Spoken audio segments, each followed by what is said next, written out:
Olá, boa tarde. Sejam todos bem-vindos a mais um encontro técnico do consórcio PCJ, no qual iremos debater o tema sobre resíduos sólidos urbanos no panorama do novo marco legal do saneamento. E aqui cabe um agradecimento especial ao apoio a esse evento digital dado pelo Consimares, nossos parceiros de sempre. A constante preocupação com a preservação do meio ambiente e dos recursos hídricos tem gerado mais atenção em minimizar os impactos provocados pelo desenvolvimento e crescimento das cidades. Um desses impactos é a geração de resíduos, já que todas as atividades, quer sejam elas domésticas, comerciais ou industriais, produzem resíduos. Hoje vamos conversar sobre como o novo marco legal do saneamento básico pode impactar na gestão dos resíduos sólidos, sob a ótica de importantes especialistas da área. Mas antes de começarmos, vai aqui alguns informes. Além das perguntas já realizadas na inscrição, também poderão ser feitas perguntas pelo chat do YouTube e do Facebook, e elas serão encaminhadas pela nossa equipe aos palestrantes. A participação é sempre muito bem-vinda. Ao formular sua pergunta, não esqueça de informar o seu nome, o seu endereço de e-mail e para quem ela é destinada. As perguntas serão respondidas pelos nossos convidados ao final de todas as apresentações. A Vanessa, da nossa equipe, estará à disposição de vocês pelo chat, caso tenham dúvidas, para auxiliar que ninguém fique sem resposta, ok?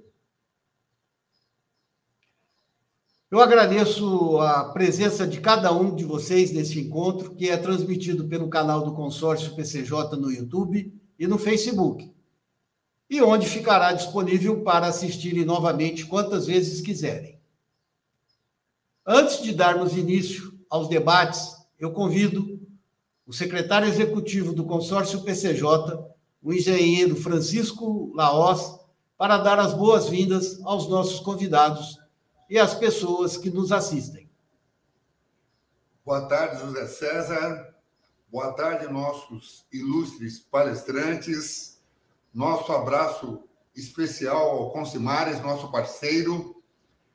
E vamos ressaltar, mais uma vez, estamos abrindo uma caixa.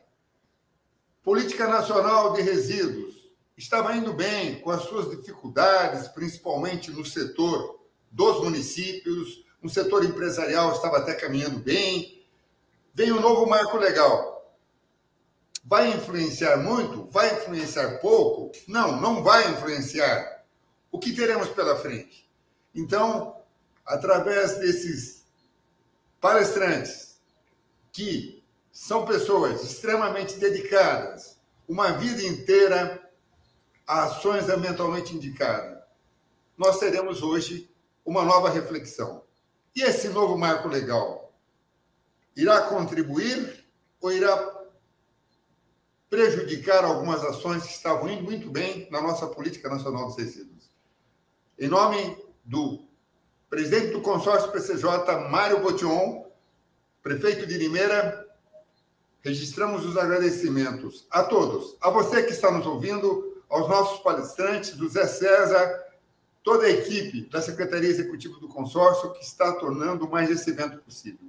Um bom evento para todos e vamos em frente, rumo ao novo marco legal e suas consequências para a gestão do gerenciamento dos resíduos sólidos.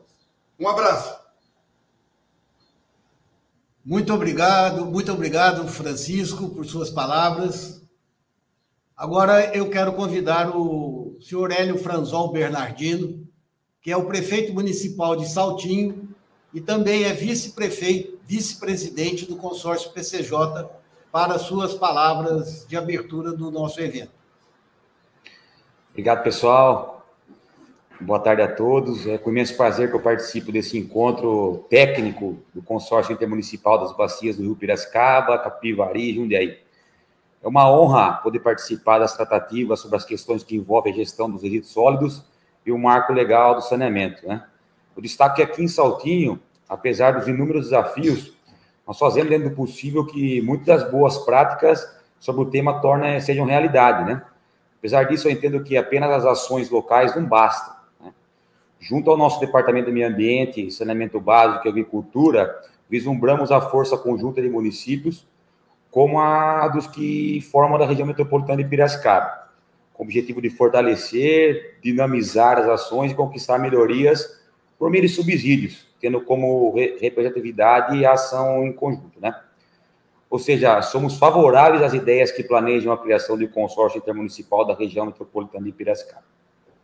Sobre o nosso dever de casa, eu informo que Saltinho, dentro de suas possibilidades, tem um olhar atento à questão da gestão de resíduos sólidos.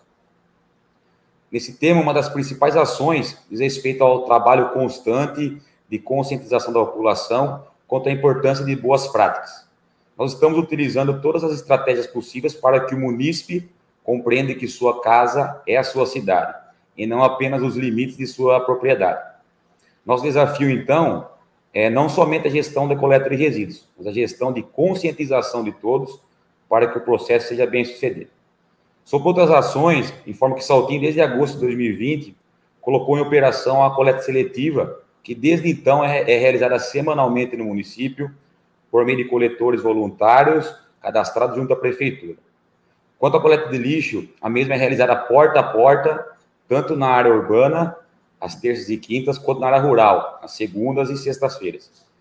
Aqui é outro desafio que eu compartilho com vocês, né? A cobrança desse serviço é realizada nas contas de IPTU, ou seja, apenas para quem mora na zona rural, né?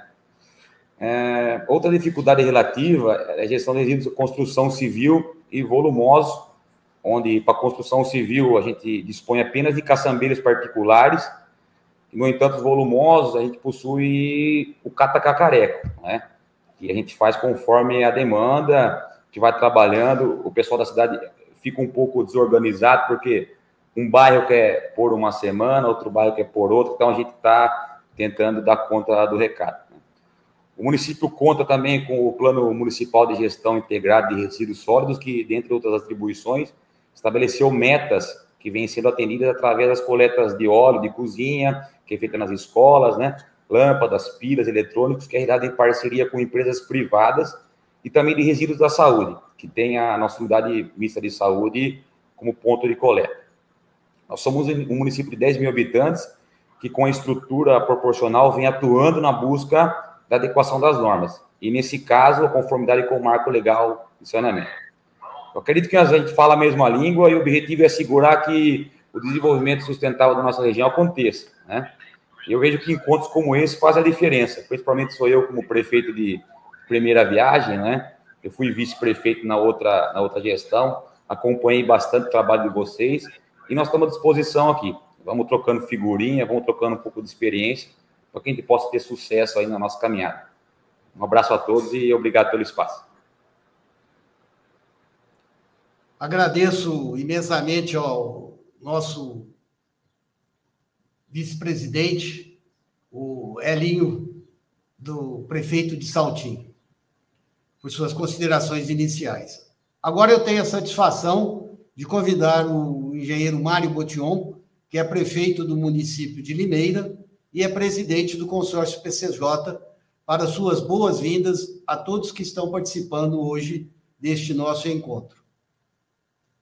Olá a todos, sejam todos muito bem-vindos ao nosso encontro técnico que tratará sobre a gestão de resíduos.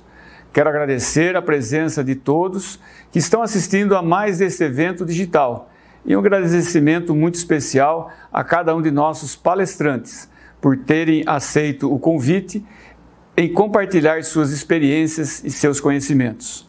O debate acerca da destinação mais sustentável dos resíduos gerados pelo comportamento em nossas residências e no dia a dia de nossas cidades é crucial para buscarmos um desenvolvimento pujante, com responsabilidade ao meio ambiente.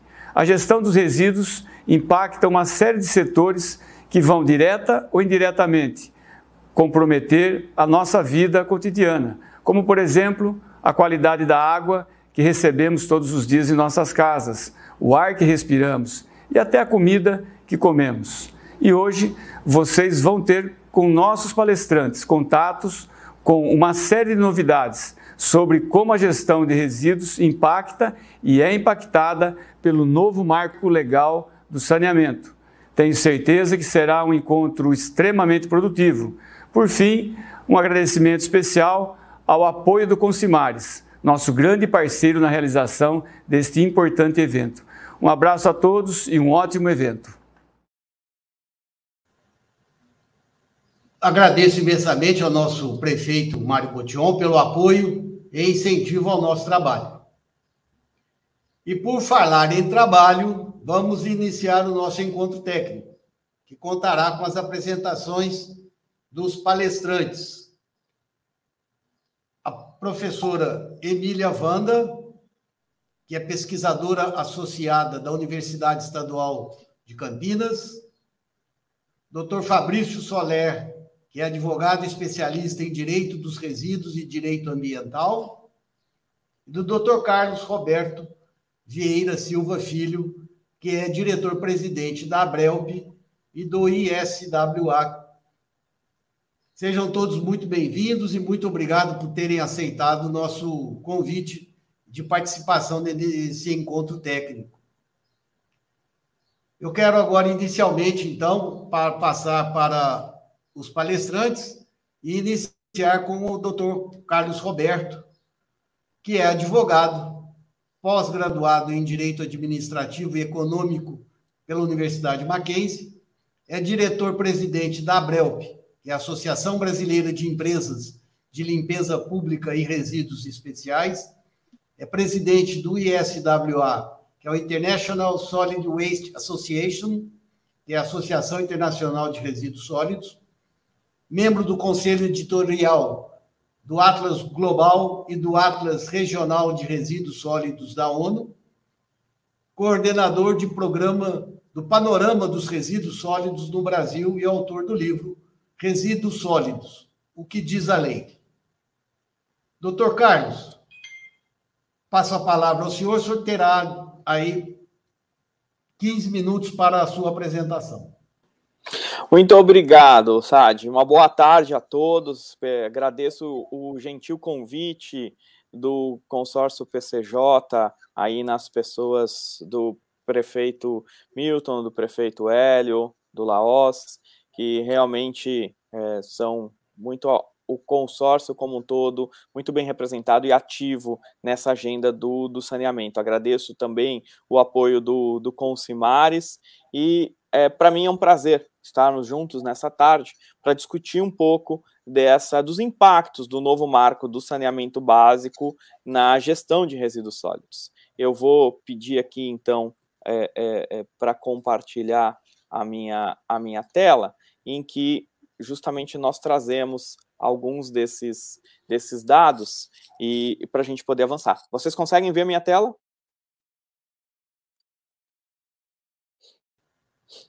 O que eu pretendo conversar um pouco hoje é justamente a partir dos dados do Panorama dos Resíduos Sólidos no Brasil da Abrelp, que na sua edição especial de 2020 trouxe um comparativo da última década, como nós temos aí a demanda de avançar justamente para uma melhor gestão de resíduos em cumprimento da legislação vigente. Então, em uma década, o que nós tivemos no Brasil foi um aumento total de 19% na geração de resíduos, chegamos ali praticamente a 79 milhões de toneladas, e, em paralelo, um aumento na geração per capita. Cada brasileiro, cada um de nós, passou a gerar mais resíduos ao longo dos últimos 10 anos, saindo de 348 quilos por ano para 379 quilos por ano.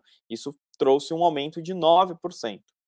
O nosso principal gargalo, nosso calcanhar de Aquiles, continua sendo na destinação final. O que nós observamos ao longo de uma década foi justamente que, apesar de uma melhora percentual, proporcional, na destinação adequada de resíduos sólidos, de materiais que seguem para os aterros sanitários, saímos de 56,8% para 59,5%, nós tivemos mais resíduos sendo encaminhados para locais inadequados. Eram 25 milhões, pouco mais de 25 milhões de toneladas em 2010, no começo da década, e passamos de 29 milhões de toneladas em 2019, o que demonstra que nós temos um desafio ainda maior para dar conta de um volume crescente de resíduos que ainda segue para unidades de destinação inadequada, que tem um impacto direto no meio ambiente e na saúde da população. Os quase 3 mil lixões a céu aberto que ainda operam no Brasil afetam a saúde de 77.650.000 brasileiros, que desenvolvem os mais diversos problemas respiratórios, de alergias, problemas gastrointestinais, e isso tem um custo de US$1 bilhão para o sistema de saúde no nosso país. Além deste gasto com saúde, além deste prejuízo para a vida das pessoas, nós ainda temos uma perda de 14 bilhões de reais por ano com os materiais recicláveis que seguem para esses lixões a céu aberto e deixam de ser recuperados e, portanto, deixam de gerar emprego e renda para uma considerável parcela da nossa população. Então, esta mazela dos lixões a céu aberto ainda em operação no Brasil traz um impacto de uma proporção enorme. E se seguirmos o ritmo que foi observado na última década, se não houver aí uma agilização, uma mudança nesse paradigma, o Brasil ainda vai levar 55 anos para erradicar essa prática medieval no nosso território. Mas não estamos falando apenas das 79 milhões de toneladas que foram geradas em 2019, mas estamos falando de um potencial de geração de 100 milhões de toneladas em 2033, o que traz uma demanda, uma necessidade de maior infraestrutura, de maior eficiência na prestação desses serviços, para que possamos, pelo menos, chegar em índices, alcançar índices de destinação adequada e valorização de resíduos de países que estão na mesma faixa de renda e com o mesmo grau de desenvolvimento do Brasil. Países esses que já têm uma destinação adequada de 70%, enquanto nós ainda permanecemos em 59%, e que já valorizam 16% dos seus resíduos, enquanto o nosso índice ainda está em torno de 4%. Então, mostra que temos um potencial enorme e precisamos trilhar este caminho. Para trilhar este caminho, é necessário romper com a perspectiva linear de gestão de resíduos que temos atualmente. Uma perspectiva em que seguimos ali diretamente o processo de extração, manufatura, consumo, descarte, disposição final. E colocar em funcionamento aquilo que a Política Nacional de Resíduos Sólidos, a Lei 12.305 de 2010, já prega há mais de uma década. A lei completou 11 anos de vigência em agosto e, desde a sua sanção, traz como princípio e como orientação uma sequência de ações que deve ser seguida na gestão e gerenciamento de resíduos e rejeitos.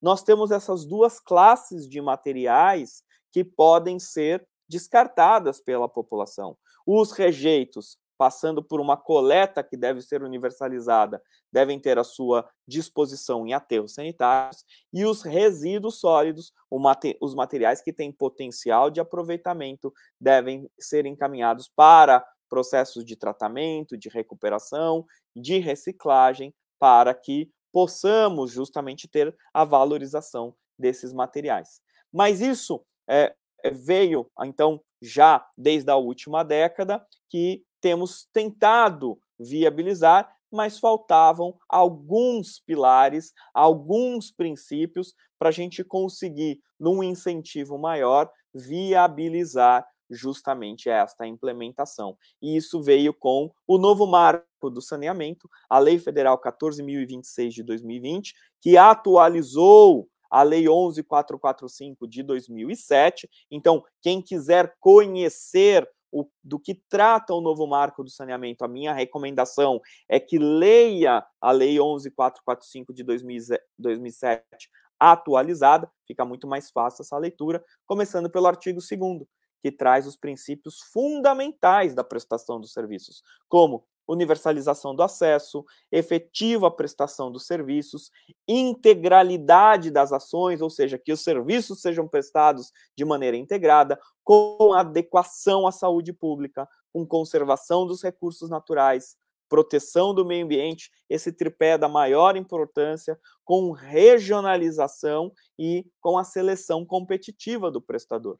E, alinhado a esses princípios fundamentais, que seja assegurada a sustentabilidade econômico-financeira dos serviços, que passa a ser obrigatória por meio de remuneração pela cobrança dos serviços na forma de taxa, tarifa e outros preços públicos. Inclusive, a não proposição desta cobrança, conforme o parágrafo 2º do artigo 35, configura renúncia de receita. E, em estando configurada a renúncia de receita, é aplicada a Lei de Responsabilidade Fiscal e as penalidades da Lei de Improbidade Administrativa. Então, agora nós temos um arcabouço, um conjunto de normas que não só impõem, mas penalizam quem não fizer a instituição desse instrumento de remuneração. Não é mais uma opção, e sim uma obrigação do titular, e justamente traz os impactos no caso da sua não interposição. Por conta de toda a complexidade e novidade do novo marco do saneamento, em maio deste ano, nós lançamos esta publicação, Universalização da Limpeza Urbana, em parceria com os Felsberg Advogados, o Dr. Fabrício está aqui conosco hoje, com a Radar PPP, com todo o apoio da equipe técnica da Abrelp. Essa publicação está estruturada em 3 capítulos. Um capítulo falando sobre PPP e concessões, porque a lei também traz, o novo marco do saneamento também traz uma indicação e um posicionamento muito claro de que agora a prestação de serviços deve ser justamente por meio desses contratos de longo prazo. Um segundo capítulo falando de sustentabilidade econômico-financeira e o terceiro capítulo falando sobre os planos e estratégias para a gestão de resíduos, elementos fundamentais para que tudo isso está nas nossas leis, possa ser alcançado, possa ser implementado pelos municípios. Então, importante destacar que esta determinação da cobrança pelos serviços não se trata de um novo imposto, não se trata de aumentar a carga tributária, mas de instituir a cobrança por um serviço essencial efetivamente prestado e utilizado por cada um dos usuários, como já acontece com o abastecimento de água, fornecimento de energia elétrica, internet, TV a cabo, streaming de vídeos, cada um tem que pagar conforme se utiliza desses serviços. É também importante destacar que esta cobrança ela está diretamente relacionada à aplicação dos recursos para a melhoria dos serviços, para a universalização dos serviços, para a adequação dos serviços e modernização conforme a Política Nacional de Resíduos Sólidos. e, como já disse, constitui ato de improbidade administrativa se houver essa no caso da não instituição e restando configurada a renúncia de receita. Já temos casos concretos de tribunais de contas que estão agindo nessa pauta. Temos aqui também alguns enunciados da Comissão Permanente do Conselho Nacional de Procuradores Gerais da Justiça, recomendação do Conselho Nacional do Ministério Público e ações aí bastante já direcionadas para reforçar a aplicação do novo marco do saneamento. Em paralelo, ou em contínuo, na verdade, da edição do novo marco do saneamento, nós tivemos aí a primeira norma de referência da ANA, a Resolução 79 de 2001, que passou a valer em 15 de junho de 2021, trouxe conceitos e orientações sobre como instituir esse instrumento de remuneração. E alguns conceitos importantes é justamente que esta norma de referência explicitou, trouxe mais clareza para aquilo que a lei disse ser assegurar a sustentabilidade econômico-financeira. Então, a norma disse, o que é essa sustentabilidade econômico-financeira? Nos termos de que entende-se, portanto, como sendo a cobrança, a arrecadação e a efetiva disponibilização ao prestador de serviço de recursos financeiros suficientes para fazer frente aos custos de operação e de manutenção de investimentos prudentes e necessários, bem como a remuneração adequada do capital investido para a prestação adequada dos serviços de manejo de resíduos sólidos no longo prazo. Então, nós temos, quando a lei fala o que é sustentabilidade econômico-financeira, que deve ser assegurada a sustentabilidade econômico-financeira, a resolução da ANA vem justamente tratando o que é essa sustentabilidade econômico-financeira, e daqui a gente percebe, combinado com outra definição, que é a definição de receita requerida, que essa sustentabilidade econômico-financeira só vai ser alcançada com a cobrança efetiva e para cobrir os custos integrais. Não adianta fazer uma cobrança simbólica. Ontem eu li uma notícia na imprensa de que na Câmara de Vereadores de Bauru, no estado de São Paulo, houve uma proposta de aprovar a norma de cobrança com um valor simbólico. Isso não vai adiantar. Vai incidir da mesma forma em renúncia de receita. E a responsabilidade não é só do prefeito ou da prefeita. A responsabilidade é também dos vereadores. Porque esta norma aplica-se ao titular dos serviços. Titular dos serviços é o município, não é o prefeito. É a pessoa jurídica do município formada, integrada pelos seus órgãos. Então, nós temos como objetivos principais do novo marco do saneamento a universalização dos serviços, que vai trazer mitigação da poluição e desses problemas, diversos problemas de saúde da população, a recuperação dos recursos necessários diante da escassez dos cofres públicos, da indisponibilidade de recursos do orçamento, a eficiência como ali um incentivo à modernização, ao aperfeiçoamento. A lei é muito forte no que trata da governança para o setor, então obrigando a regulação, a instituição de uma entidade reguladora, de indicadores e metas, e a viabilidade desses serviços, seja por conta da regionalização, que vai justamente assegurar a economia de escala. Então, como conclusão, o que eu queria trazer para vocês hoje à tarde? É de que o Brasil já tem um arcabouço legal robusto, a gente não precisa de mais lei, a gente não precisa de mais normas para disciplinar a gestão de resíduos. Com o que nós já temos hoje, é possível não só alcançar a universalização da prestação básica de um serviço essencial, mas trazer ganhos efetivos para a qualidade de vida, com melhoria na saúde das pessoas, na qualidade do meio ambiente, conservando os recursos naturais, mitigando as emissões de gases de efeito estufa que estão na agenda global, na agenda nacional e precisam estar, esse tema precisa estar na nossa agenda, e com tudo isso gerando mais emprego e renda, porque a gente muda o paradigma, não mais tendo o resíduo como algo que não é aproveitável, ou como a gente costuma falar, lixo, mas sim como assumindo a condição de recurso. Para tudo isso que eu trouxe hoje brevemente nessa apresentação, nós estamos disponibilizando um programa de treinamento para gestores municipais, agora com foco específico no estado de São Paulo, em parceria com o CELURB, em parceria com o Ministério do Desenvolvimento Regional. Já fizemos 2 turmas, vamos ter uma nova turma agora no final de outubro. São 4 módulos de 4 horas cada um, abordando os diferentes aspectos do novo marco legal do saneamento básico, de forma a capacitar, orientar e apoiar os gestores municipais nessa sua jornada. Com isso, a gente vai, com certeza, conseguir avançar e dar um passo, um salto civilizatório, saindo do modelo ainda medieval de gestão de resíduos que temos no Brasil para um sistema moderno, para um sistema adequado, para um sistema em que o resíduo é tido como um recurso. Agradeço a atenção de vocês, não sem antes deixar um convite para que acompanhem conosco o Congresso Mundial de Resíduos Sólidos da ISVA, que vai acontecer virtualmente na semana que vem, de 4 a 7 de outubro. Muito obrigado pelo convite e espero que possamos estar juntos em mais oportunidades para debater esses assuntos. Muito obrigado, doutor Carlos. Belíssima exposição. Eu quero, mais uma vez, lembrar que as perguntas serão encaminhadas aos nossos palestrantes e respondidas após as apresentações. Agora eu quero convidar a professora doutora Emília Wanda Rutkowski para a sua apresentação.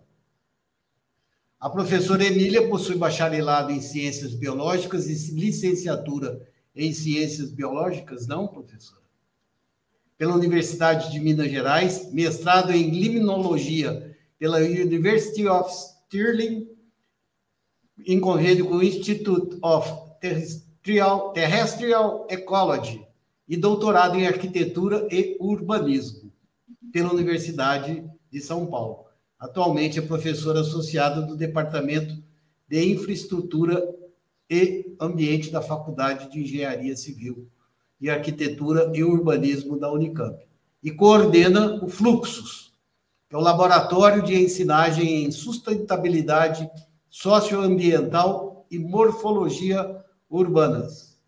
É membro do ORIS, Observatório da Reciclagem Inclusiva e Solidária.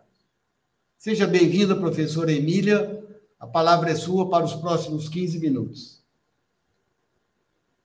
Muito obrigada, Carlos. Olha, queria agradecer muito aos prefeitos Hélio e Mário, ao meu amigo Chicão, né, e ao José pelo convite. É muito bom estar aqui com vocês no consórcio. Tem um tempo que eu não converso com o consórcio, né, essa coisa da a gente estar preso, mas muito obrigada mesmo. Muito bom poder estar conversando aqui agora de novo na região do PCJ.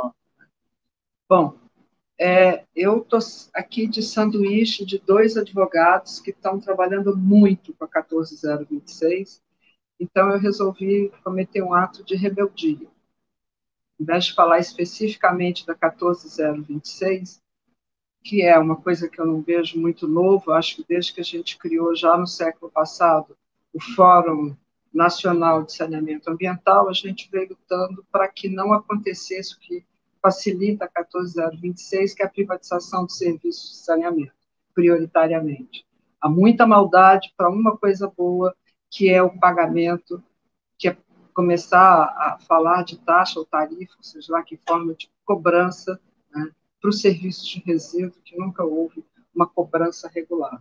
Para isso, resta um grande conjunto de maldades. O que eu gostaria de estar conversando aqui com vocês é um pouco sobre o que nós já temos na nossa legislação e que, já que a gente vai cobrar, se a gente não pode cobrar de forma alternativa aquilo que está sendo proposto hoje, né, em larga escala no Brasil, que, na minha opinião, é uma coisa um tanto quanto equivocada. Bom, a primeira coisa que todo mundo tem que entender é que, se a gente vai falar de gestão de lixo, a gestão mais barata de lixo é essa, né?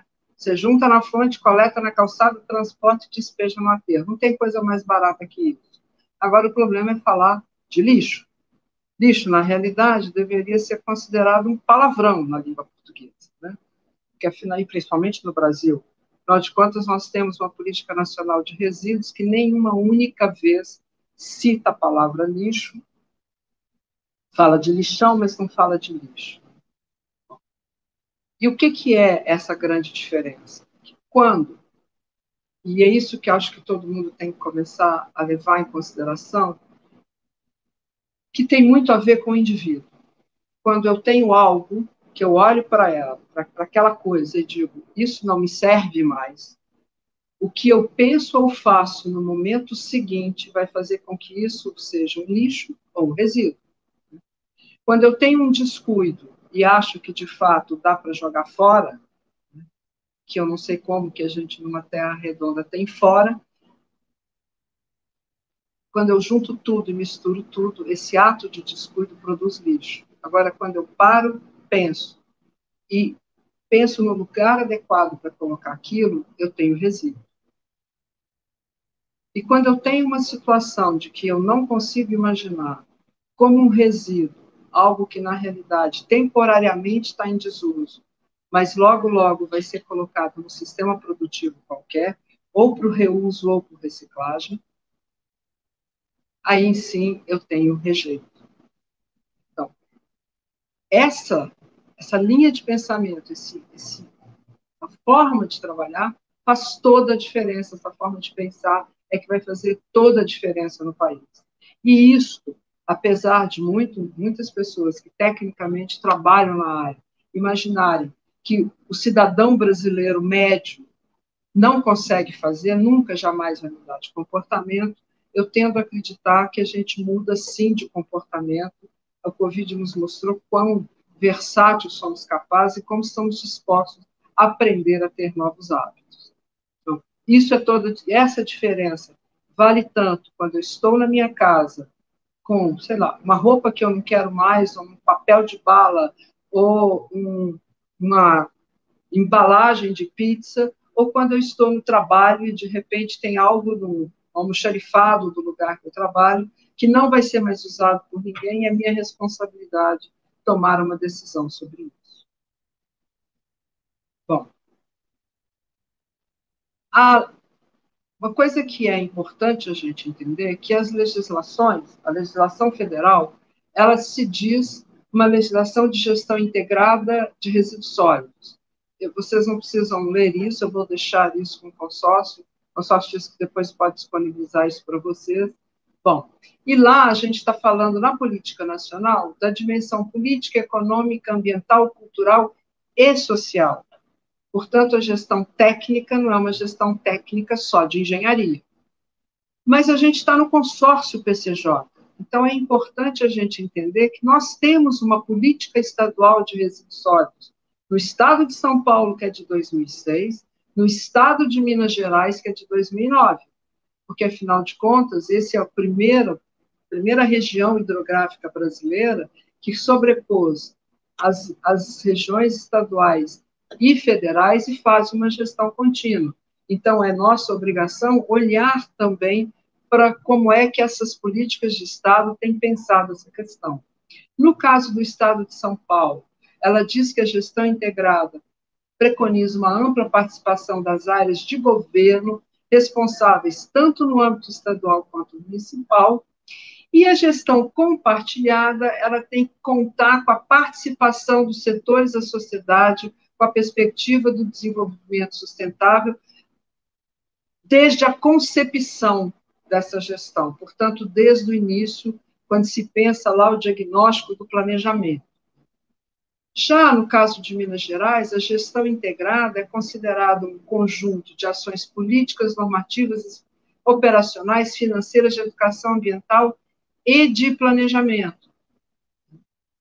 E, além disso, a política nacional fala que no gerenciamento, o gerenciamento tem que ser feito a partir de um plano municipal de gestão integrada de resíduos ou um plano de gerenciamento de resíduos. Eu não vou aqui apresentar para vocês as diferenças e o tanto que essas três políticas falam da gestão integrada e da importância do plano municipal. Mas é importante a gente ver quais são os princípios dessas três leis. A política nacional e a política do Estado de São Paulo têm o mesmo tipo, entre vários princípios, para a sua gestão, ela fala que tem uma visão sistêmica e que tem que se considerar as variáveis ambiental, social, cultural, econômica, tecnológica e de saúde pública. Portanto, não é simplesmente a gestão não vai se dar simplesmente por um viés tecnológico convencional. E a política estadual de Minas Gerais tem como princípio a não geração, a prevenção da geração, a redução, a reutilização, o reaproveitamento, a reciclagem, o tratamento, a disposição final ambientalmente adequada e a valorização. E São Paulo ainda diz que essa sua gestão tem que ser feita por meio da articulação entre poder público, iniciativa privada e demais segmentos da sociedade civil. Portanto, a gestão, tanto no estado de São Paulo quanto no estado de Minas Gerais, fala da necessidade da garantia de uso adequado dos recursos ambientais, desculpa que aqui ficou só São Paulo, a promoção da saúde pública, a recuperação da qualidade ambiental, a proteção ambiental e a prevenção e controle da poluição. Bom, e aí eu venho falar de uma das coisas que é, na realidade, nosso grande problema, a coleta seletiva.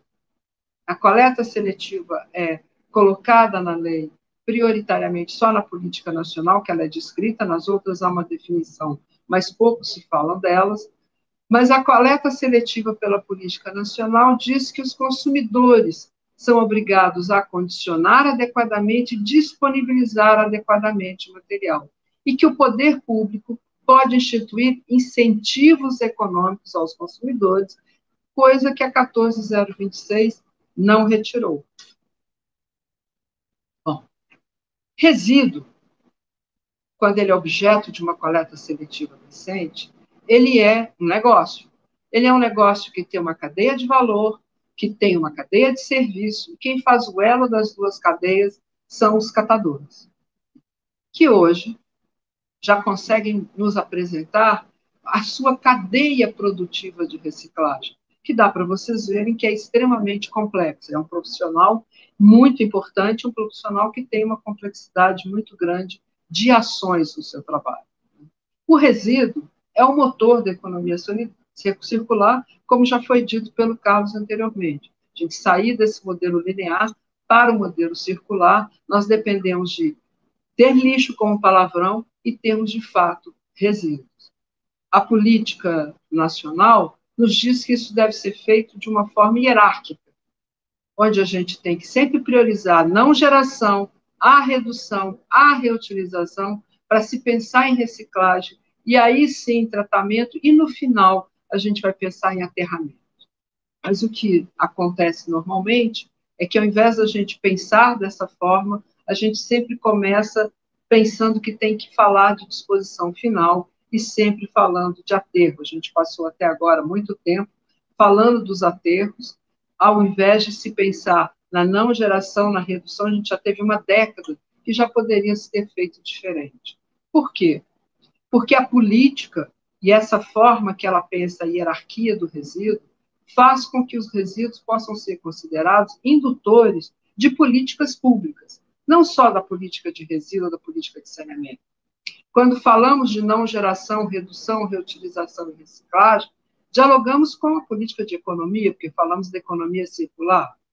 Quando falamos de não geração e redução, estamos falando de uma política de ciência e tecnologia, porque estamos falando de inovação, design de produto e uma política que, indiretamente, da política de indústria e comércio. Quando se fala da reciclagem, falamos de uma outra política de direitos humanos, com a solidariedade e a inclusão socioeconômica ambiental.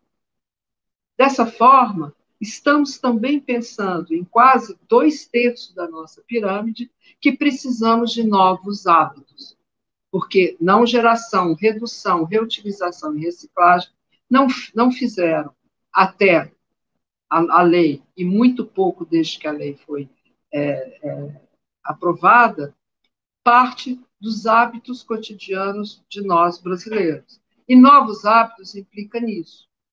A ação que a gente tem com algo reciclável faz a diferença se isso vai continuar sendo considerado lixo ou se vai se tornar resíduo. Novos hábitos implica que a gente tem que segregar na fonte, criar novos modos de coletar, o seco, o orgânico e o úmido, a pilha, a bateria, o eletrônico, a lâmpada, os medicamentos, de pensar em bazar, brechós, doações. Os novos hábitos também são, nós precisamos pensar nesses novos hábitos, nesse novo mundo, o mundo do Covid. Então, a gente tem que pensar sempre em barreiras de proteção diferenciadas, não só na proteção de indivíduos, mas na proteção coletiva e na proteção urbana também. Novos hábitos nesse novo mundo que vivemos, temos que falar de uma sensibilização contínua, de educação ambiental. Podemos adotar, por exemplo, algo que vem da ABS, que a gente lançou na semana passada, o Dia de Sol, o Dia Interamericano de Limpeza e Cidadania, que aqui no Brasil, principalmente em São Paulo, a gente trabalha bastante com os estudantes, sejam eles estudantes de nível até 12 anos a partir de desenhos, e acima de 12 anos fazendo vídeos de 1 minuto. A gente tem coisas muito interessantes. E temos que ter propostas para esse novo mundo. A proposta para esse novo mundo, a gente dialoga diretamente com a questão do lixo zero. Há a proposta do NISAC, que traz uma pirâmide de quais são, de como é que nós temos que pensar esses R's, né, de tratamento do resíduo, começando com repensar, com recusar, reduzir, reutilizar, reciclar, e aí pensar na recuperação energética. Ou com a plataforma Lixo Zero, onde a gente tem que trabalhar com várias questões, eu não vou conseguir, desde a cadeia, pensar como favorecer a integração, por exemplo, da cadeia de logística reversa, fomentar os sistemas agroecológicos nos espaços urbanos, instituir uma governança territorializada na gestão de resíduos, promover um redesenho urbano para a gestão local de resíduos. Nada disso são soluções tecnológicas simplesmente de engenharia. Até a coisas como desenvolver não só parcerias público-privadas, mas parcerias público-comunitárias. E pensar, sim, claro, a universalização do serviço de gestão e, de fato, a municipalização do serviço como base de desenvolvimento de ecossistemas territoriais de produção mais eficientes. O resíduo também, pode ser um grande impulsionador de todos os objetivos de desenvolvimento sustentáveis. A gente pode não, na totalidade das metas, atender com uma proposta lixo zero, mas com certeza nós conseguimos trabalhar com praticamente todos, com todos os resíduos, com todos os grupos ODS, quando a gente tem uma mentalidade lixo zero. Porque o 16 e o 17 só vão acontecer com consequência dos 15 primeiros sendo atendidos. E ações para o outro mundo, aqui eu trago uma proposta que a gente tem discutido, o Fórum de Cidadania da região metropolitana de Campinas apresentou para Campinas um programa e uma plataforma Lixo Zero para Campinas já há bastante tempo. A Unicamp tem hoje uma política Lixo Zero que tem se ampliado de ano a ano, e a Rede Nacional Lixo Zero, que foi um produto filho da Carta Brasileira de Cidades Inteligentes, que pretende ter um objetivo de desenvolvimento urbano sustentável, de implementar estratégias de lixo zero em todos os municípios brasileiros. Agora, há ações que não cabem nesse mundo, né? Que é a queima de resíduos recicláveis, seja ela incineração, carbonização hidrotermal, gaseificação, pirólise ou torrefação. A questão é técnica, a questão é de solidariedade. Acho que a questão continua sendo política, porque, antes de mais nada, temos que pensar na mudança de hábitos, na mudança de comportamento, na mudança individual, comunitária, profissional. Nós não formamos ainda na universidade profissionais capazes de entender a complexidade da política nacional de resíduos, nem das políticas dos estados, seja ele Minas ou São Paulo. E da gestão pública, porque também a gestão pública está estruturada não para atender essa nova política, mas para atender o que sempre atendeu. E, com isso, resíduos continua algo que se mantém simplesmente ligado à questão de tecnologia, de engenharia. E eu paro por aqui, não vai dar tempo de ler uma poesia que eu queria ler para vocês no final, escrita por um catador. Muito obrigada, desculpa ter avançado 1 minuto e meio no tempo. Não, sem problemas, professora, sem problemas. Fica à vontade para ler a poesia, se quiser. Ou a senhora prefere ler ao final? Pode. É isso, uma poesia. Olha, isso é de um catador, tá, que escreveu durante uma conferência sobre a rede nacional Lixo Zero. Lixo Zero é uma arte de preze e amar. Somos mais que corpos, mais que suor e músculos. Somos gente, sangue do teu sangue, sentimentos que misturam-se ao tempo. Se tu tens amores, também temos. Se tens ideias, as nossas são desejos, aqueles que não se perdem ao tempo. Somos mulheres, homens, com saberes e sabores.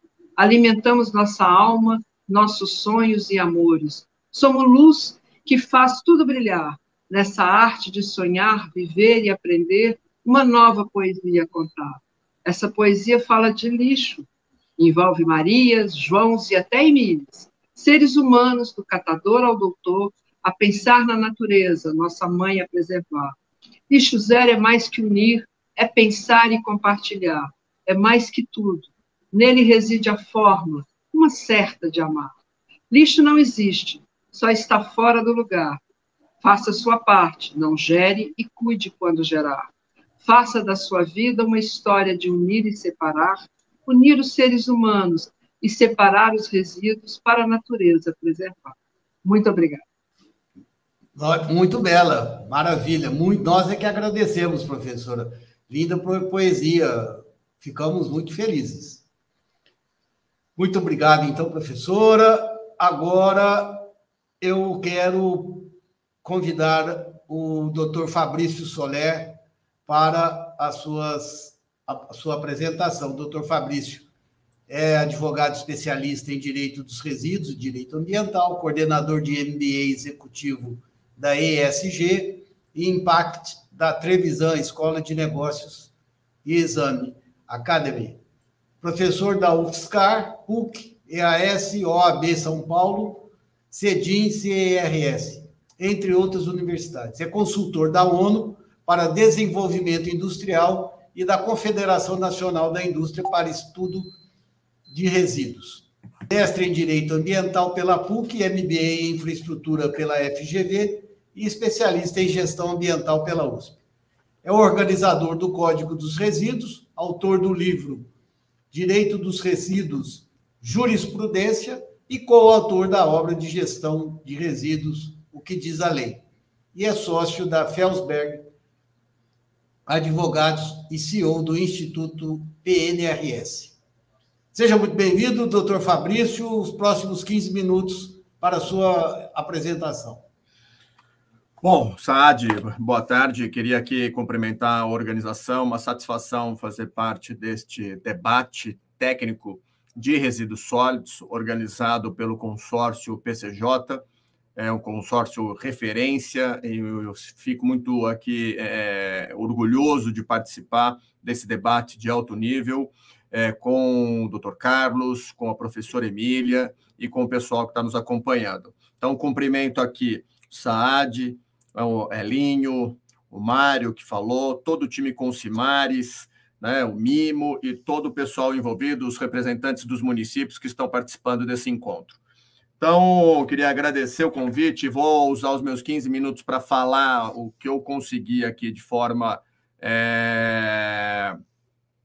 talvez aqui um tanto quanto acelerada, para aproveitar os 15 minutos e deixar os debates e as contribuições logo na sequência.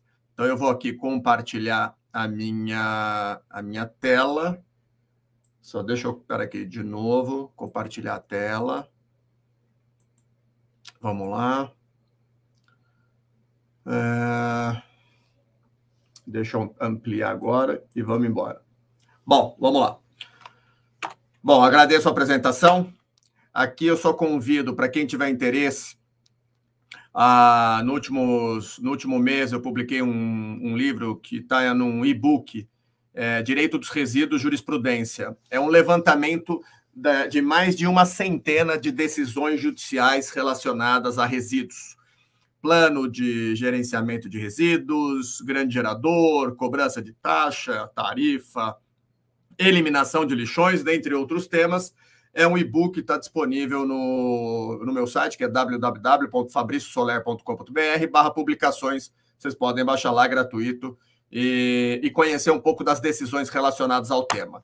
Quando falamos de saneamento, estamos aqui tratando, então, né, de um Objetivo de Desenvolvimento Sustentável, a ODS 6, que prevê que até 2030, né, nós temos aqui a garantia da disponibilidade da gestão sustentável da água e do saneamento para todos.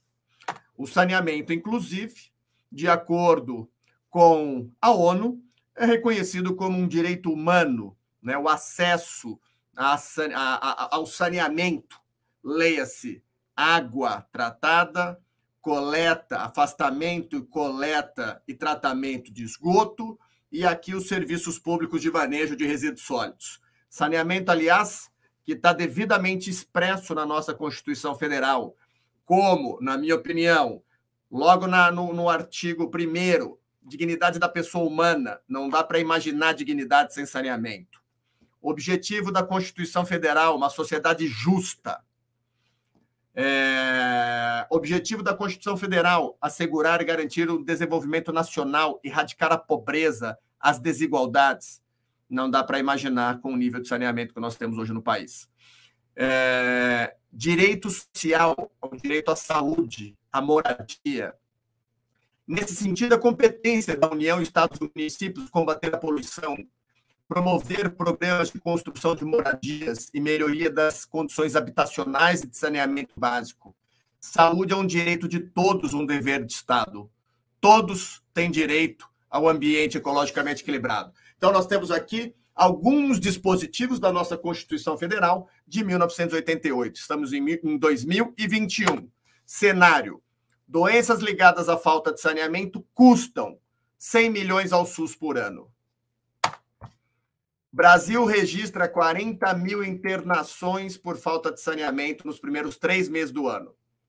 Gastos chegam a 16 milhões. Aproximadamente aqui, em média, 4,2% dos leitos do SUS, no primeiro trimestre de 2021, a ocupação dos leitos estavam associados à questão de saneamento. Cobertura de água e esgoto no Brasil é pior que no Iraque. Os nossos índices de saneamento são piores, pasmem, que o da Bolívia. O Brasil, os 35 milhões de brasileiros que não estão conectados à rede de abastecimento de água, equivale à população do Canadá. 110 milhões de brasileiros não têm esgoto tratado, o que equivale à população da França e da Espanha somadas. No Brasil, domicílios com serviço de esgoto. Na região sudeste, 76% dos domicílios têm serviço de esgoto. Na região norte, 7% dos domicílios têm serviço de esgoto. Município com tratamento de esgoto. Na região norte, 13% desses 7 municípios têm tratamento de esgoto. Na região centro-oeste, 38%. Domicílios sem abastecimento de água. No Nordeste, quase 5 milhões de domicílios, 26% da região não tem abastecimento de água. No Nordeste. No Norte, 2,7 milhões de domicílios, o que dá 52% da região. Dados do IBGE, de 2017. O Brasil tem hoje aproximadamente 3 mil municípios dos 5.570 que fazem a disposição inadequada em lixões e aterros controlados.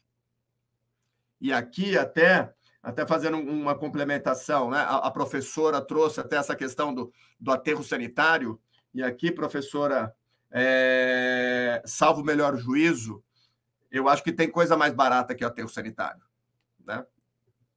Veja, aqui, qual que é o custo hoje para mandar para o lixão? Custo é a sociedade que está arcando, né? Com a contaminação da água, lençol freático, né? Ou poluição do ar, poluição do solo, saúde pública, que a gente acabou de ver os números. Então, aqui, na minha opinião, o marco do saneamento era mais do que necessário. Não dá para a gente dizer que estava funcionando. 2021, vou chegar num cenário em que 13% da população brasileira não tem abastecimento de água. 13%. Em que domicílios com serviço de esgoto, apenas 7% do norte dos domicílios tem serviço de esgoto. Não está dando certo. Não funcionou até agora. De 5.570 municípios, 3.000 fazendo disposição inadequada, contaminando o solo, água, poluindo o ar, comprometendo a saúde pública? Não. Não estava funcionando. Vocês viram que eu mostrei a Constituição Federal de 88. Nós temos o nosso marco de saneamento de 2007. Nós temos a Política Nacional de Resíduos Sólidos de 2010 e temos agora o novo marco de saneamento de 2020. E que trouxe novos prazos para a questão da disposição final ambientalmente adequada. Eu queria deixar claro para vocês que lixão é proibido desde sempre, desde a década de 50, no primeiro Código Sanitário que nós tivemos no país. A Lei de Crimes Ambientais também proíbe, que é de 98. A própria Constituição Federal de 88 também. Então, agora, o novo marco de saneamento estabeleceu como prazo para a disposição final 31 de dezembro de 2020, permitindo, né, uma postergação desse prazo para 21, 22, 23 e 24, caso o município tenha plano municipal de gestão integrada e mecanismo de cobrança, que assegure a sustentabilidade econômica financeira do serviço público de limpeza urbana. E aqui eu concordo com o que a professora colocou muito bem, com o papel do cidadão, com o papel do usuário, com o papel do gerador do resíduo. A cobrança, na minha opinião, tem um efeito pedagógico, de conhecimento de que tem um serviço extremamente importante sendo prestado. A coleta, a correta coleta, o transporte em veículo adequado, o armazenamento, a separação, a triagem, a disposição final ambientalmente adequada em aterro sanitário, obra de engenharia, devidamente licenciado, com sistema de controle para proteger a contaminação do solo, da água, dentre outras formas. Então, o prazo encerrou em 31 de dezembro de 2020. É admitida a postergação, a depender do tamanho do município, se tiver plano e se tiver a cobrança. E a cobrança, o Carlos foi muito feliz ao trazer toda a contextualização da sustentabilidade econômica financeira do serviço, que nada mais é do que cobrar, arrecadar um recurso suficiente para fazer frente ao investimento. Que investimento que estava sendo feito se em 2021 nós temos 110 milhões de brasileiros sem tratamento de esgoto? Metade do país. Dos 5.570 municípios, 3.000 encaminhando para lixões. Então, nós, na qualidade de geradores, temos que arcar com o custo do serviço que é disponibilizado. E aí entra tarifa social, entra toda a perspectiva para prestigiar, né, os menos favorecidos e que tem um tratamento diferenciado. Isso é óbvio que tem que ter dentro do serviço público. Ah, Fabrício, e como é que está essa cobrança? Assustadora. Um estudo da ANA aponta o seguinte, lembrando que nós temos 5.570 municípios, numa amostra de 1.400, ou seja, numa amostra de 1/3 dos municípios, 1.407 municípios, apenas 169, 11%, arrecadam um valor suficiente para fazer frente às despesas. Vocês ouviram? De 5.570 municípios, nós temos 1.400 que prestaram informação e desses 1.400, 11% conseguem ter sustentabilidade econômica financeira no serviço. E por que isso acontece? Primeiro, porque muitos municípios não cobram, os que cobram não cobram recurso suficiente, tem uma questão de capacidade técnica e regulatória e capacidade institucional para essa cobrança. Todo esse arcabouço, como o Dr. Carlos também muito bem colocou, está nesse material, em particular o artigo 35, parágrafo 2º, que prevê a proposição do instrumento de cobrança. Aliás, logo mais, a ANA, Agência Nacional de Águas e Saneamento Básico, regulamenta esse dispositivo para prever que os municípios devem encaminhar até dia 31 de dezembro à Agência Nacional de Águas um instrumento ou a comprovação de que atendeu o parágrafo 2º do artigo 32. Isso está na norma de referência que o Carlos acabou de comentar. E que está aqui, caminhando para as considerações finais. Primeiro, um papel relevantíssimo do novo marco regulatório quanto ao papel da Agência Nacional de Águas e Saneamento Básico, que não é uma agência reguladora, mas sim passa a editar normas de referência, passa a orientar, a harmonizar, uniformizar a regulação do serviço público de saneamento no Brasil. Fundamental. E começou com a Resolução ANA 79, de 14 de junho, exatamente tratando da sustentabilidade econômica financeira do Serviço Público de Manejo de Resíduos Sólidos Urbanos. Norma essa que prevê que até 31 de dezembro os municípios encaminharão à Agência Nacional de Águas uma comprovação do atendimento ao parágrafo 2º do artigo 35, que trata da sustentabilidade econômica financeira. A perspectiva da regionalização do serviço, isso tem sido bem sucedido, em particular na água e no esgoto. No resíduo, eu particularmente tenho uma visão que a gestão regionalizada ela tende a se dar mais na disposição final ou na destinação, com sistemas de triagem mecanizados regionais, não necessariamente para municípios, e aterros regionais também, evitando-se pequenos aterros, muitos deles mal operados. Então, a perspectiva de resíduo e água e esgoto, na minha opinião, são diferentes, mas aqui mostra o seguinte, que desde a aprovação da lei, no prazo de 1 ano, o país já conta com 131 blocos regionais organizados em 23 estados. O que dá uma boa sinalização. A água e esgoto tem avançado nas concessões feitas com o apoio técnico, econômico, financeiro e jurídico, especialmente do BNDES e da Caixa.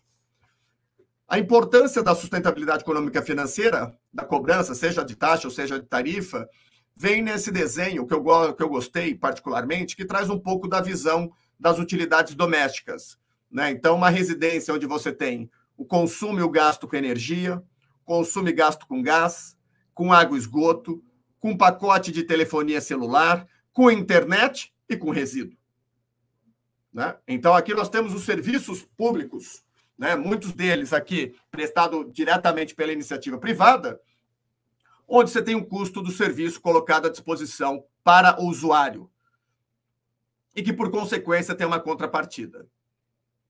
Curiosamente, eu não vejo grandes discussões de se pagar telefone, internet, energia, gás, mas a discussão por resíduo está posta. Como se os municípios tivessem o poder de criar receita do nada. Isso é custo, sempre foi. E agora, aqui um outro ponto importante, o fim dos contratos de programa, estimulando a competitividade. Recentemente aqui são alguns projetos, especialmente água e esgoto, esses apoiados pelo BNDES, trazendo aqui os resultados das últimas concessões. E concluo com uma breve abordagem da responsabilidade compartilhada pelo ciclo de vida do produto, previsto expressamente na Política Nacional de Resíduos Sólidos, que prevê atribuições para os titulares do serviço público, município. Então, coleta seletiva, potencializar a reciclagem dos resíduos sólidos capturados, coletados no âmbito do manejo do serviço público, compostagem, o papel dos consumidores e o papel do setor empresarial, fabricante, importador, distribuidor e comerciante, que aqui eu resumo a 2 pontos em particular. Primeiro, investir na melhoria do produto, para que seja apto à reciclagem, reutilização, reaproveitamento, que gere a menor quantidade de resíduos. Acho que a professora trouxe isso muito bem, a questão do ecodesign, a melhoria do produto. Isso já está na nossa Política Nacional de Resíduos Sólidos.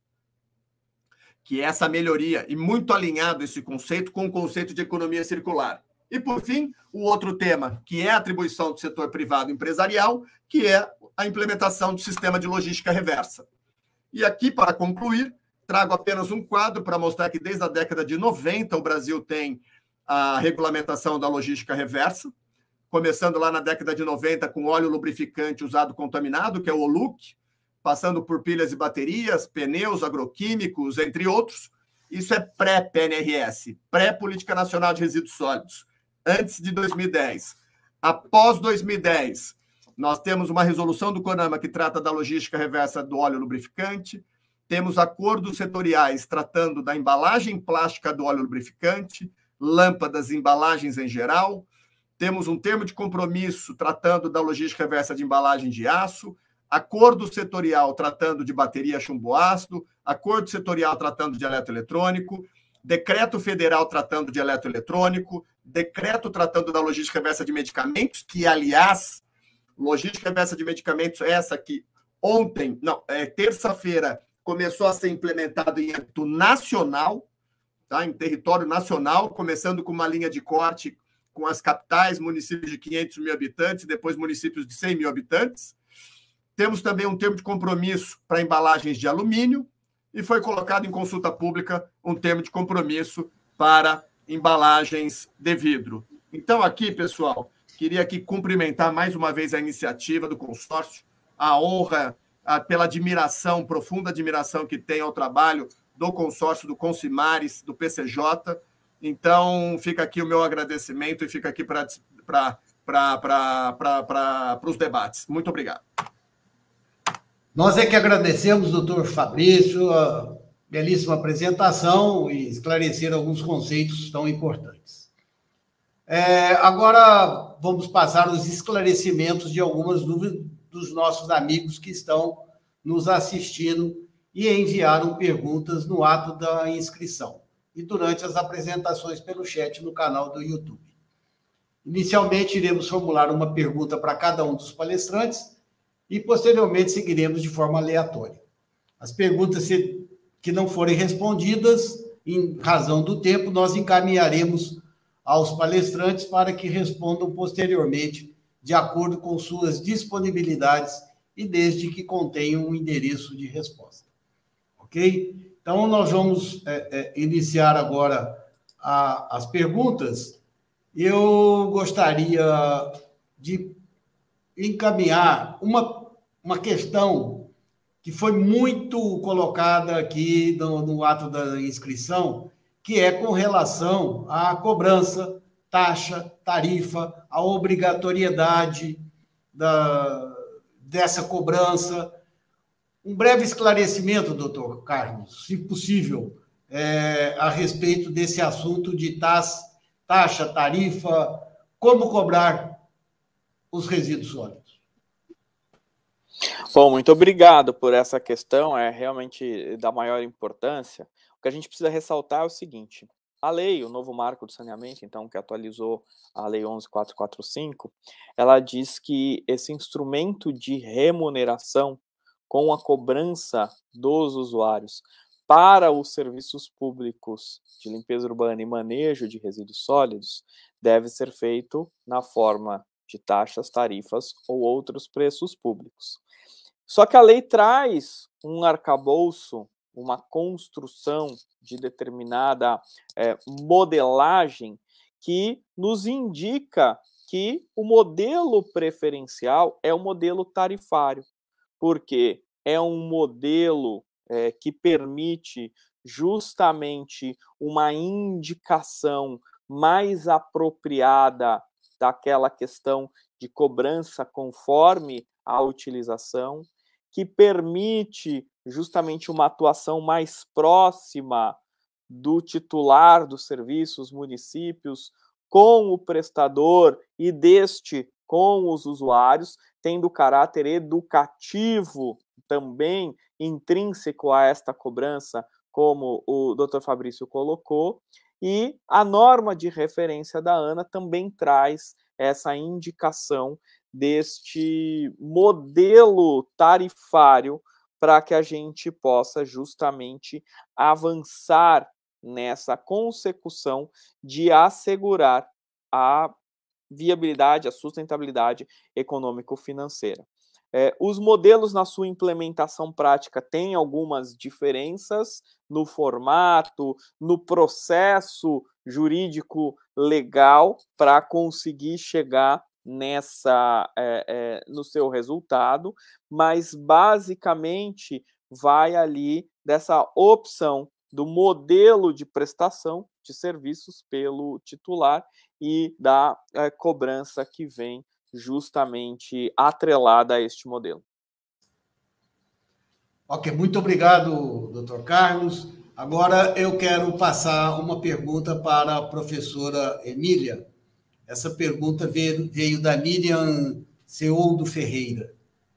Ela diz o seguinte, professora: vejo nos planos municipais de resíduo sólido urbano o implemento da coleta seletiva, mas na prática as prefeituras não implementam e tampouco a população é incentivada para a segregação.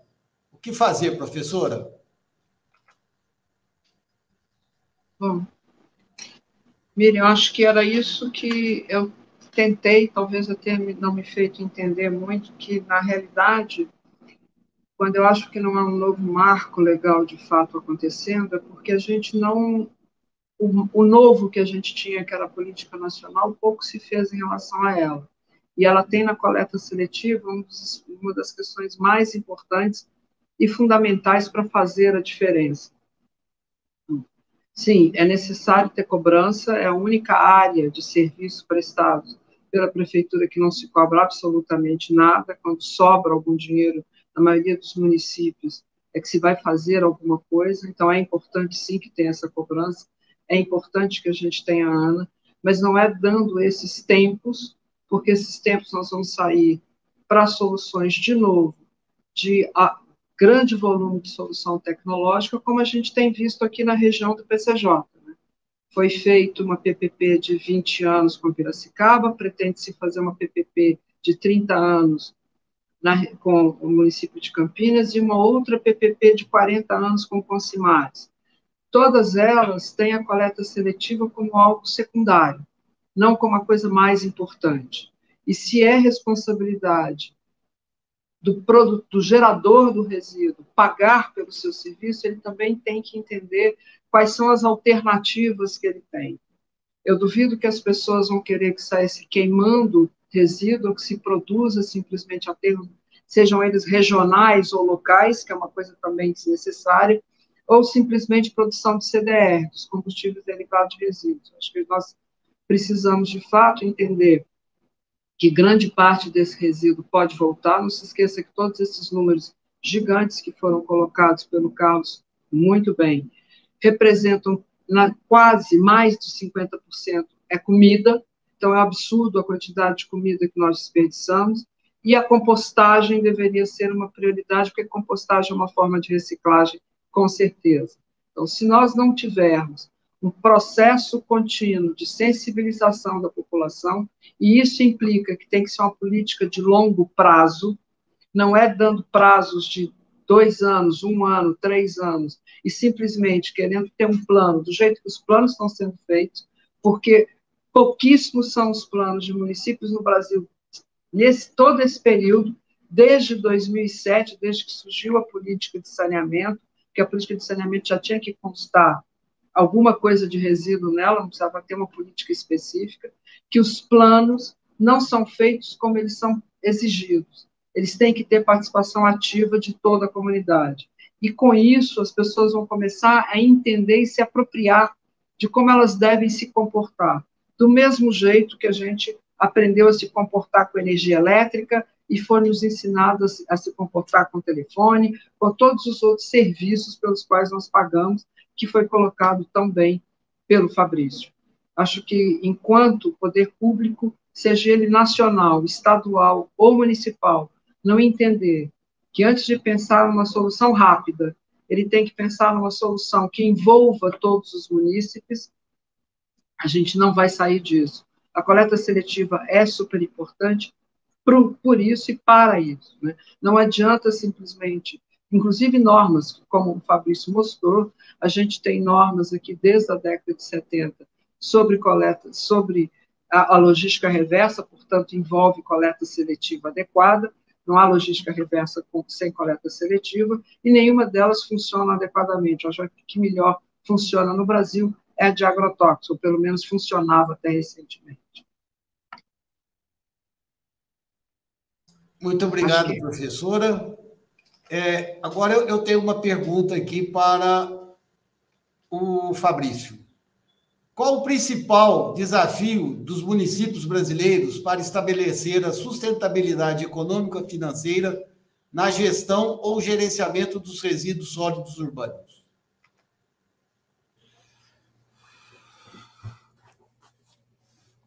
O principal desafio, na minha opinião, é esse que a gente está conversando aqui, é o da efetivar a cobrança. Qual o mecanismo da cobrança? Veja, são 2 pontos. Qual o mecanismo? Como o Carlos colocou, tem a questão da tarifa. Você tem opções que pode ser a taxa, pode ser no IPTU, uma taxa específica, a tarifa de água, a tarifa de resíduo específico. Você tem o formato, então você tem a forma. E o outro desafio é que essa forma, né, represente o custo, a integralidade daquele custo do serviço. Quando o usuário, né, a rigor, historicamente desconhece. Infelizmente, essa é a maioria, que é o que eu falo. Geralmente, as pessoas acham que, veja, dá um nó no saco, o saco some. Tem um serviço, uma estrutura por trás funcionando. Né? Toda uma infra do serviço de coleta, armazenamento, transporte, transbordo, destinação, disposição final. Só que, lamentavelmente, não se tem tanta clareza. Se teve agora, não sei se vocês viram, Florianópolis, que o lixo ficou na rua alguns dias. Virou um caos. Amontoados de sacos na frente das casas. Então, que a população entendeu. Veja, tem um serviço aqui, gente. Passa todo dia. O lixo não fica pouquíssimo tempo disponível para coleta.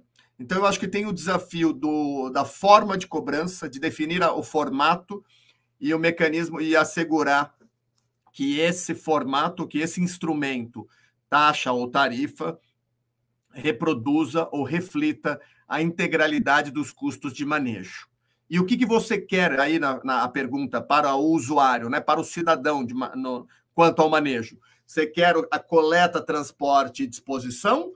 Você quer a coleta, o transporte, o tratamento, a triagem, a compostagem, a reciclagem e a disposição? Porque isso tudo compõe o serviço público de manejo de resíduos sólidos. São várias atividades, é um conjunto de atividades. E veja, cada uma tem um custo, não é o mesmo. Né? Então, eu quero essa tecnologia, eu quero esse tratamento, eu quero dessa maneira, eu entendo que isso é importante. A própria coleta seletiva, que é fundamental, a professora colocou muito bem, né? Coletar minimamente 2 frações. Agora, toda essa estrutura tem um custo que nós, na qualidade dos usuários, temos que arcar com ele. Entendeu? Para que o município possa, né, poupar o seu orçamento municipal tão concorrido para outros fins, tão nobres quanto. Né? Tem outras agendas, como segurança pública, lazer, esporte, turismo. Eu não estou nem falando aqui de educação e saúde, que a rigor já tem rúbrica própria. Então, meio ambiente em geral. Então, acho que esses são aí alguns desafios da questão da sustentabilidade econômica e financeira, que passa por um processo de sensibilização, um processo de discussão pública, um processo de conhecimento da sociedade quanto à importância desse tema. Muito obrigado, doutor Fabrício. Infelizmente, o nosso tempo está se esgotando e nós temos uma infinidade de perguntas aqui dos nossos participantes. Essas perguntas, como eu disse já no início, nós encaminharemos aos palestrantes e assim que houver disponibilidades, eles responderão. Eu quero agradecer a presença de todos, inicialmente, e quero convidar agora o Dr. Carlos para as suas considerações finais. Muito obrigado, Sadi. Novamente eu quero reforçar aqui o grande prazer de estar nessa tarde, nesse encontro do consórcio PCJ, e podendo não só trazer um pouco dessa visão do que estamos trabalhando, mas também aprender e interagir com o Dr. Fabrício, a professora Emília, que trazem visões da maior importância, que a gente percebe aqui nas falas, que estamos todos alinhados, que precisamos justamente viabilizar este passo à frente tão necessário no nosso país, com a gestão integrada de resíduos sólidos, em que os materiais sejam recursos, em que os materiais sejam aproveitados como matéria-prima em novos processos, como energia, como combustível, e que nós não tenhamos mais o lixo fora do lugar, que nós não tenhamos, não soframos e não venhamos mais a ver a nossa população sofrendo com a questão dos lixões a céu aberto, com a poluição dos rios e mares e com o desperdício deste volume enorme de recursos que nós temos. O Brasil é um país continental que tem a 4ª maior geração de resíduos do mundo. Então, nós temos condições, sim, de avançar, de integrar as tecnologias e de fazer essa mudança no paradigma atual. Para isso, nós só tem um jeito. Precisamos de ter os recursos necessários. E os recursos têm que vir a partir da remuneração dos usuários conforme a utilização desses serviços. Não tem outra forma. Está saindo muito mais caro manter o sistema atual, que é um sistema deficitário, é um sistema poluente e é um sistema que tem causado milhares de mortes de pessoas a cada ano no nosso país. Então já está na hora de amadurecermos este entendimento e ir pelo caminho certo. Então, parabéns novamente a vocês pela organização, a todos os que estão nos acompanhando e seguimos sempre à disposição para discutirmos, trocarmos ideias e definirmos os melhores caminhos para avançar nesse setor essencial. Muito obrigado. Muito obrigado, Dr. Carlos. Agora foi bom contar com a sua presença aqui no nosso encontro e convido agora a professora Emília para a sua fala de encerramento. Sempre o consórcio, desde o início, trazendo questões mais que relevantes para serem discutidas aqui na região. É muito bom estar aqui, fazer parte dessa discussão, de estar nessa mesa com o Carlos e com o Fabrício. Acho que há uma concordância de todos aqui. Temos que cobrar pelo serviço. Agora, a forma é como vamos começar a cobrar e que tipo de serviço, de fato, deve ser prestado. Se as pessoas precisam começar e devem começar a pagar pelos serviços adequados, né, de disposição adequada dos seus resíduos, isso deve ser feito, as pessoas devem começar, como bem disse o Fabrício, as pessoas imaginam que jogando tudo num saco, amarrando e pondo para fora de casa, isso resolve. Para ela entender que isso não resolve, ela tem que fazer parte do processo da construção desse plano, da construção de todo o processo, para entender o que está sendo cobrado, quais são as opções que ela tem. Ela pode, inclusive, ter opções por coisas que sejam mais caras e mais baratas. Quais são as variáveis que vão ser colocadas nessa mesa, nessa equação que vai ser pensada? Porque isso, a gente precisa hoje, numa situação que a gente está de emergência climática, há variáveis ambientais e há variáveis sociais que são fundamentais de serem colocadas nessa equação. Para tanto, a população tem que estar acompanhando e entendendo todo esse processo. Se não fizermos isso desse jeito, a gente corre o risco de ter uma solução rápida, que vai cobrar talvez nem tanto em termos pecuniários de todo mundo, mas a solução socioambiental pode ser desastrosa para a sociedade brasileira. E como bem lembrou o Carlos, somos um continente, portanto, temos que cada região deveria pensar uma solução adequada. Não dá para a gente ter uma solução única. Mesmo dentro do PCJ, isso tem que começar de uma forma muito menor, talvez até com regionalização dentro dos municípios, para que todas as pessoas possam se envolver e entender o que está acontecendo, para depois se ter uma solução regional de maior porte. Eu acho que é mais do que oportuna essa discussão que o PCJ iniciou. Espero que haja mais momentos que possamos discutir mais isso, que mais prefeituras, munícipes, sociedade civil se envolva com essa questão. Eu moro aqui na região, acho super importante que a gente consiga ter uma solução para a região mais próxima do que a população possa se apropriar da solução e ter a melhor solução também socioambiental e não só uma solução de sustentabilidade econômico-financeira para livrar os políticos de algum tipo de repreensão no futuro, mas que todos saiam ganhando com isso. De novo, agradeço muito a oportunidade de estar aqui e cumprimento a todos, inclusive as pessoas que estavam aqui comigo, o Fabrício e o Carlos, que eu acho que foi uma mesa extremamente interessante e extremamente importante. E antes de terminar minha fala, eu gostaria de também convidá-los para o Congresso da ABS, que se inicia no dia 17 e 20, da Associação Brasileira de Engenharia Sanitária e Ambiental, que vai se iniciar agora no dia 17 e 20 de outubro, tanto online quanto presencial. Em Curitiba, é o maior congresso de saneamento do Brasil. Acho que há questões que serão, praticamente todas essas questões de resíduos vão ser discutidas, e outras extremamente importantes, que foi trago pela 14.026, desde o ano passado. Muito obrigado a todos. Muito obrigado, professora Emília. Foi um prazer e uma satisfação tê-la aqui conosco. Eu agora quero chamar o doutor Fabrício para a sua fala de encerramento também. Bom, aqui queria...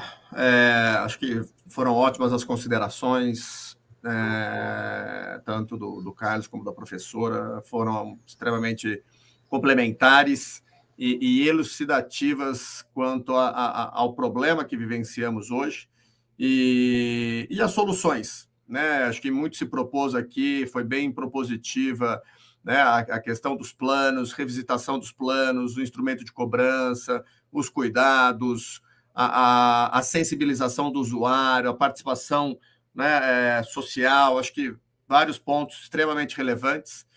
E só fica aqui um agradecimento a quem nos acompanha, um cumprimento ao trabalho de vocês e uma ótima semana. Muito obrigado, doutor Fabrício.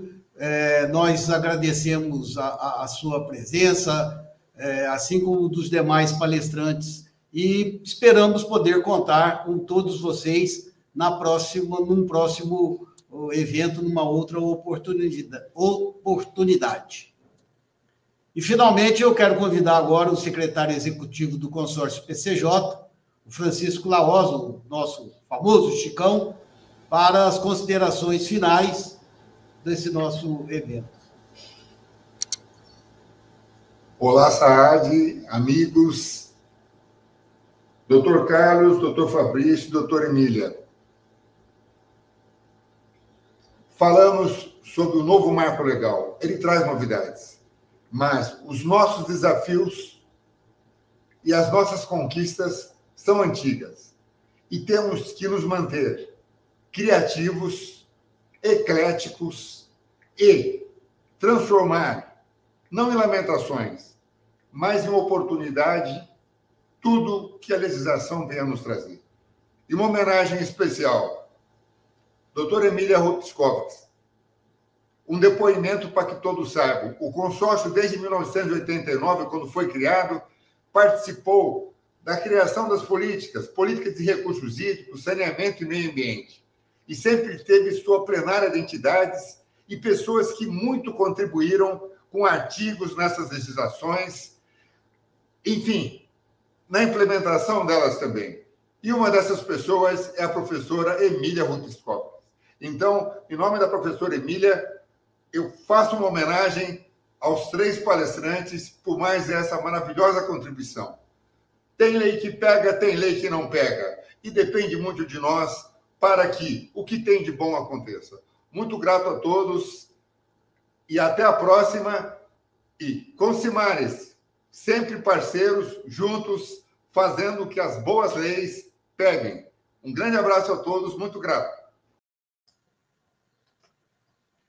Muito obrigado por suas palavras, Francisco. É sempre muito bom ter você aqui com a gente. Assim como com a professora Emília, o doutor Carlos e o doutor Fabrício, debatendo sobre esse tema tão importante e que é sempre deixado à margem das discussões sobre saneamento básico, os resíduos sólidos. Quero fazer um agradecimento especial ao nosso amigo Mimo Ravagnani, superintendente do Consórcio Intermunicipal de Manejo de Resíduos Sólidos, o CONSIMARES, que nos auxiliou nas articulações para a realização deste evento. Agradeço imensamente a participação de todos que nos acompanharam pelo nosso canal do YouTube e pelo Facebook. E, mais uma vez, agradeço aos nossos palestrantes por terem disponibilizado o seu tempo para estarem aqui neste encontro de hoje e debater sobre a gestão dos resíduos sólidos e o novo marco legal do saneamento. Não poderia deixar de agradecer a toda a equipe do consórcio PCJ, que nos auxiliou na montagem e nos acompanhamentos deste evento. Convidamos a vocês que nos acompanham nos eventos digitais e nas mídias sociais para ficarem atentos, sempre atualizados com as notícias sobre recursos hídricos e meio ambiente, acessando o site do consórcio PCJ, que é o www.agua.org.br. E quero agradecer finalmente a todos que nos acompanharam e solicitar aos nossos palestrantes que encaminhem as suas apresentações para que possamos deixá-las disponível em nosso site a todos os interessados. Mais uma vez, é com muita felicidade que eu vi este evento acontecer. Foi muito bom, muito elucidativo e produtivo. Muito obrigado a todos.